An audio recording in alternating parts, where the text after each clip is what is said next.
ડભોઈ વડોદરા જિલ્લા ટ્રાફિક પોલીસે બોલાવ્યો છે સપાટો। ડભોઈમાં જિલ્લા ટ્રાફિક અને ડભોઈ પોલીસ દ્વારા નિયમોનો ભંગ કરનારા 18 વાહનોને ડિટેન કરી આગળની કાર્યવાહી હાથ ધરવામાં આવી હતી।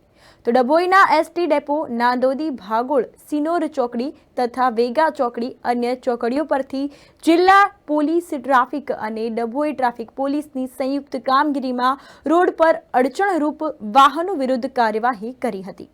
તો આ ઉપરાંત ગેરકાયદેસર પેસેન્જર બેસાડનાર વાહનોને તેમજ લાયસન્સના કાગળ વિના વાહન ચાલકોને આરટીઓનો મેમો ફટકારવામાં આવ્યો હતો। ડભોઈ પોલીસમાં વાહનો ડિટેન કરતા ફફડાટ વ્યાપી જવા પામ્યો હતો। ડભોઈ પોલીસે 5 વાહન ડિટેન કર્યા હતા, જ્યારે વડોદરા જિલ્લા પોલીસ દ્વારા ડભોઈથી વડોદરા ગેરકાયદેસર પેસેન્જર વાહન કરતી ઇકો કારના ચાલકોમાંથી વધુ પેસેન્જર ભરાતા હોવાના કારણે ડ્રાઈવરોને નોટિસ ફટકારવામાં આવી હતી અને લાયસન્સ કાગળો સાથે ન રાખતા વાહન ચલાવતા ચાલકોને આરટીઓનો મેમો ફટકારીને વાહનો ડિટેન કરાયા હતા। એટલું જ નહીં, ઓટો રિક્ષાના પણ આરટીઓનો મેમો ફટકારી કુલ 13 વાહન ડિટેન કરવામાં આવ્યા હતા। જિલ્લા ટ્રાફિક પોલીસે ઓવરલોડ ભરેલી રેતીને લઈ બેફામ ચાલતા ટ્રક ચાલકો વિરુદ્ધ કાર્યવાહી કરી હતી। તો વાહન ચાલકોમાં ફફડાટ વ્યાપી જવા પામ્યો હતો અને કુલ નાના મોટા 18 વાહનોને ડિટેન કરવામાં આવ્યા છે।